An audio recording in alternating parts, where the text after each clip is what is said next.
పాపం శివపార్వతి గారు చాలా మొన్న మీ డిబేట్ లో కూడా ఒక సందర్భంలో చెప్పారు, చాలా మంది మా పార్టీలో కొంతమంది కోర్టులు వచ్చి చేరుతున్నాయని దీనివల్ల సమస్యలు వస్తున్నాయండి అని ఆవిడ నిజాయితీగా ఆవిడ చెప్పారు. అందరూ ఎవరు అలా మాట్లాడేదానికి అవకాశం, కోర్టులు అందరూ కూడా అవకాశవాదంగానే చేరతారండి.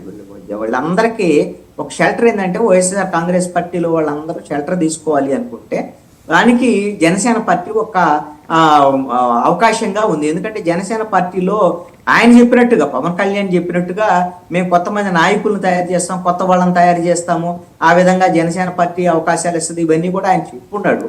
కానీ వాస్తవంలో జరుగుతుంది ఏంటి, వైఎస్ఆర్ కాంగ్రెస్ పార్టీని రీప్లేస్ చేసేటువంటి విధంగా నాయకులందరికీ ఇక్కడ పునరావాస కేంద్రంగా మారినటువంటి పరిస్థితి ఉంది.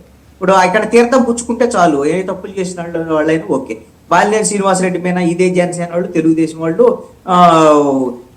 ప్రకాశం జిల్లాలో భూ కుంభకోణాల మీద అనేకమైనటువంటి మాట్లాడారు. అప్పుడు సిట్ వేయాలి అది ఇదని పోరాటాలు కూడా చేశారండి. శ్రీనివాసరెడ్డి మంచోడు అయిపోయాడు. ఇప్పుడు బాలినేని శ్రీనివాసరెడ్డి మంచోడు అయిపోయాడు.